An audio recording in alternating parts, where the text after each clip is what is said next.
Bismillahirrahmanirrahim. Assalamualaikum warahmatullahi wabarakatuh. Alhamdulillahirrabbilalamin. Allahumma salli ala Muhammad wa ala ali Muhammad. Apa kabar teman-teman semuanya? Bertemu lagi dengan saya di channel Mahkota Hati. Ya, di video kali ini saya ingin lagi-lagi membahas yang berkaitan tentang hutang dan amalan. Ya, tapi sebelum itu saya tetap berdoa ya kepada Allah Subhanahu wa taala, semoga teman-teman semuanya dimanapun kalian berada yang menonton video ini, saya doakan semoga hidupnya barokah, berlimpah, kaya, hutang dilunaskan. Insya Allah yang lagi banyak hajat, insya Allah diwujudkan Allah. Dan jangan lupa bersyukur. Tetap selalu ingatkan, ayo kita sama-sama untuk terus bersyukur ya. Baik, kita lanjut lagi ya. Oh ya, tapi sebelum itu, yang ingin bergabung di grup Mahkota Hati, monggo ya, japri saya ini nomornya tertera di bawah ini.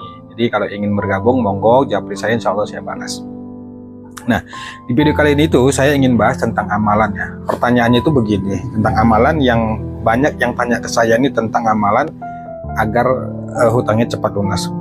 Pak, saya sudah mentok amalan apa yang harus saya kerjakan. Saya sudah nggak bisa mikir lagi, saya sudah hampir putus asa, saya sudah nggak bisa berbuat apa-apa lagi, dan saya bingung, ingin rasanya saya itu melarikan diri saja. Intinya, dia bertanya amalan apa yang harus dikerjakan ketika sudah mentok. Nah, kalau teman-teman saat ini sedang berada di posisi seperti itu, sudah nggak punya jalan keluar, sudah bingung, sudah stres, sudah berusaha kesana kemari dan nggak ketemu jalan keluarnya, tonton video ini hingga akhir. Nanti di akhir saya kasih amalannya ya, saya kasih amalannya. Di awal saya ingin jelaskan dulu supaya paham dan supaya nanti ketika mengamalkan amalan yang ingin saya share ini, nanti insya Allah biar supaya lebih memahami lagi. Pertama gini teman-teman semuanya, sebelum kita masuk pada amalannya, ingat ya bahwa ketika kita sudah mentok, ketika jalan keluar sudah tidak kita temukan, dan Allah menutup semua solusi itu, saya berkali-kali katakan bahwa itu signal, kode dari Allah bahwa Allah ingin kita hanya minta memohon kepadanya, nggak ke yang lain-lain lagi. Berarti itu tanda dari Allah bahwa Allah ingin langsung menolong kita tanpa perantara siapapun. Dengan caranya, bukan dengan cara kita. Nah, maka teman-teman semuanya, kalau sudah mentok, sudah nggak bisa apa-apa lagi, sudah nggak ketemu jalan keluar lagi, stop. Jangan Anda paksakan pikiran Anda berpikir ke situ. Kalau sudah begitu, tandanya Allah memberikan signal bahwa kita sudah tidak bisa lagi menggunakan kemampuan kita. Kita sudah dilarang lagi, kira-kira gitu ya. Dilarang lagi, bahasa saya dilarang lagi sama Allah itu tuh menggunakan kekuatan kita, kemampuan kita, karena kita nggak mampu teman-teman semuanya. Saya itu berkali-kali bilang ya, baik di grup, di kelas online, bahkan di video saya selalu katakan bahwa hutang itu wilayah Allah. Kita nggak bakal mampu memikirkan hutang itu lunasnya seperti apa. Oke, kita berencana buat bisnis A, B, C, sampai segala macam, dan kita terus berikhtiar. Tapi tetap pada akhirnya yang menentukan lunas tidaknya hutang itu Allah. Makanya selalu saya bilang hutang itu wilayahnya Allah. Maka pakailah cara-caranya Allah. Nah, itu menurut saya ya. Monggo kalau beda pendapat, yang monggo, itu saya dan sesuai pengalaman. Maka oleh karena itu teman-teman semuanya, saya berkali-kali bilang, kalau Anda sudah mentok, sudah nggak bisa berbuat apa-apa lagi, larinya itu ke Allah. Ente kalau selalu memaksakan berpikir harus berbuat apa, nggak ketemu, dan itu sengaja Allah tutup jalan supaya kita tuh paham, supaya maunya Allah itu kita tuh datang kepadanya, kita tuh minta ampun padanya, kita tobat padanya, kita merengek padanya. Makanya itu kan saya juga selalu bilang, dulu itu saya ketika mengalami seperti itu hingga akhirnya saya mentok, yang saya minta itu nggak lunas hutang lagi, saya pasrah pol dan saya minta ampun sama Allah. Ini kan nggak, terutama yang di grup ini kan selalu mengeluh, Pak Ustadz gimana nih besok harus bayar, saya nggak punya uang, Pak Ustadz gimana nih orangnya nagih terus, nunggu terus di depan rumah nggak pulang-pulang sampai saya ada uang baru dia pulang, dan segala macam keluhan itu. Saya katakan, kalau Anda fokusnya berpikir terus hutang, mencari jalan keluar, Anda akan stres sendiri karena jalan itu sudah ditutup teman-teman, nggak bakal ketemu, itu sudah Allah tutup.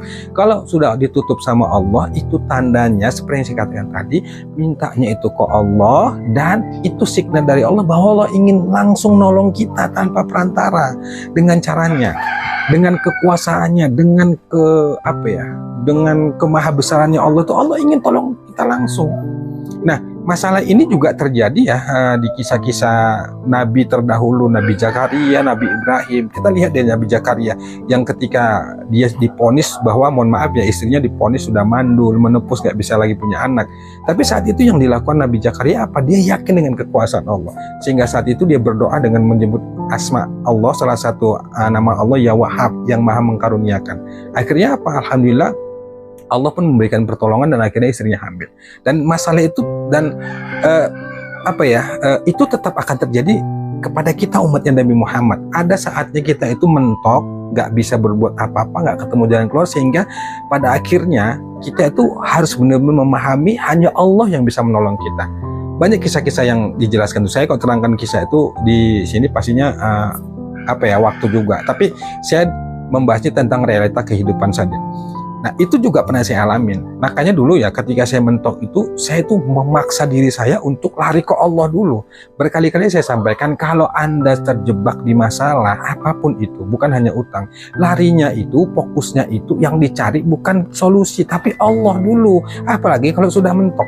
Kalau sudah mentok ini, ente maksakan pikiran seperti apapun, apalagi sudah berusaha pinjam sana pinjam sini, nggak dipercaya. Nah, itu tandanya kita ya sudah harus benar-benar pol-polan memasrahkan ke Allah, nggak ada ke yang lain. Karena Allah punya cara tersendiri. Yang membuat kita ribet, stres itu karena kita memikirkan caranya gimana, apa iya ya, apa bisa ya, hutang saya banyak, apa bisa lunas ya, dari mana saya nggak kerja, dan berbagai macam persoalan itu. Saya selalu bilang, sebesar apapun dosa Anda, sebesar apapun hutang Anda, Allah itu jauh lebih besar, teman-teman semuanya. Yang membatasi itu diri kita, yang kita lihat itu gak kekuasaannya Allah, yang kita lihat itu kemampuan diri kita. Kita ini lemah, kita ini gak bisa buat apa-apa. Itu buktinya.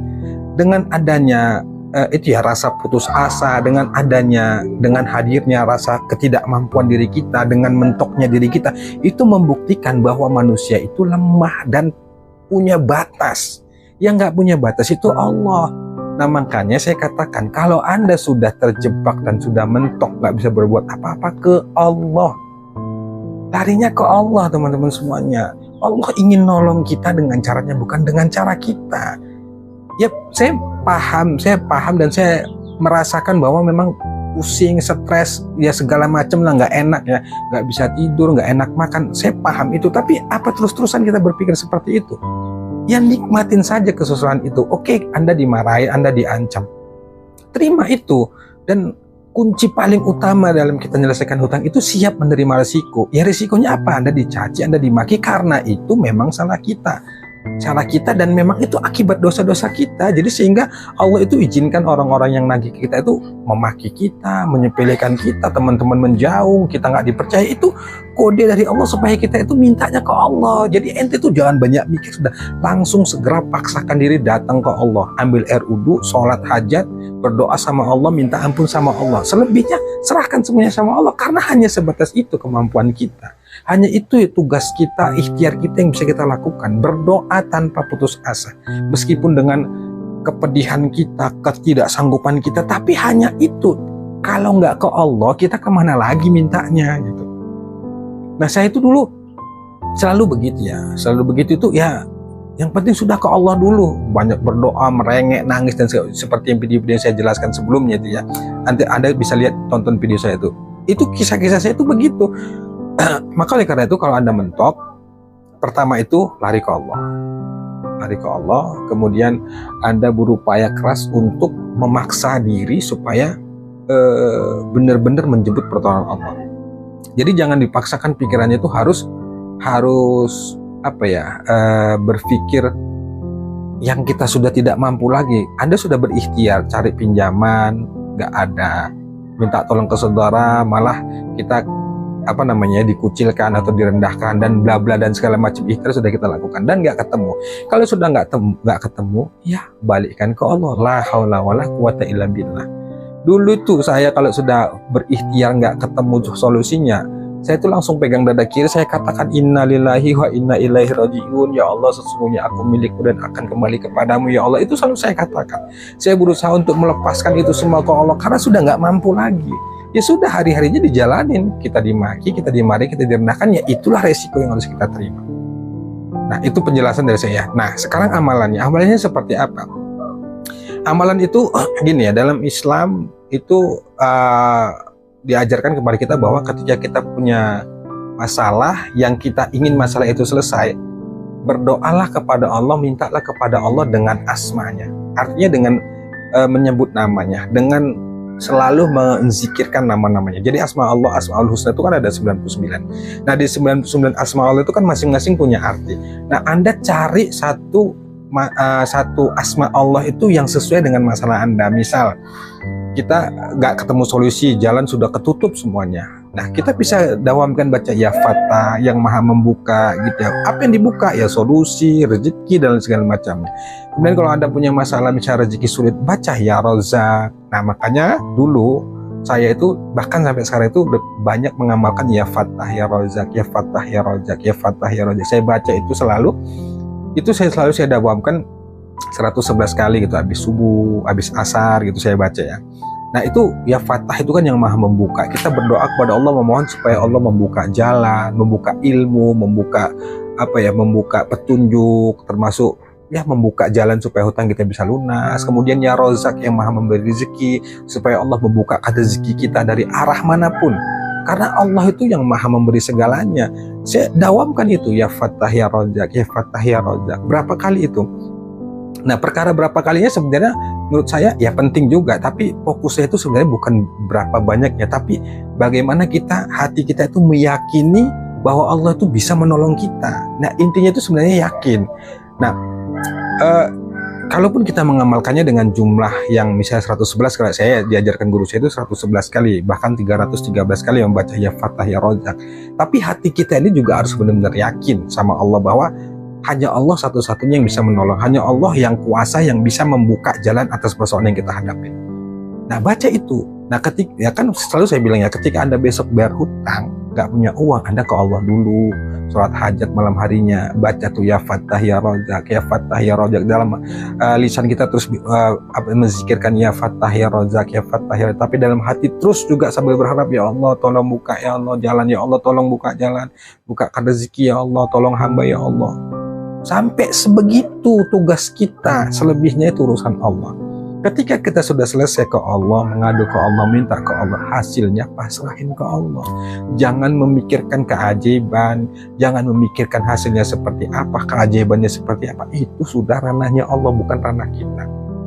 Terus apa yang harus kita lakukan setelah kita datang ke Allah? Ya pasrah, jalanin apapun hasilnya. Ya itulah yang terbaik. Kalau Anda tetap dimaki, ya itu resiko yang harus diterima. Semua yang diberikan kepada kita, baik dan buruk, enak nggak enak, itu adalah kebaikan yang tujuannya Allah itu supaya memberikan kita pelajaran. Kita dimaki, kita dihina, ya supaya Allah menguatkan kita. Allah ingin lihat kesabaran kita. Allah ingin memberikan pahala kesabaran, ingin melihat keridhaan kita banyak. Jadi Allah tuh nggak zalim, teman-teman semuanya. Jadi kalau Anda sudah mentok, amalan apa yang harus dikerjakan itu tadi. Salah satu cara saya, dan Anda bisa mengamalkan itu, ya kerjakan, amalkan salah satu asmaul husna yang sesuai dengan masalah Anda. Ya termasuk itu tadi contoh yang saya katakan, misalnya Nabi Zakaria itu kan menyebut asma'ul Wahhab gitu ya, yang maha mengaruniakan. Ya Anda kalau misalnya masalah ketutup jalan rezeki gitu ya, hutang dan segala macam, ya baca ya Fattah ya Razak ya. Itu dulu saya dawamkan, bahkan sampai sekarang saya dawamkan. Jadi itu teman-teman semuanya.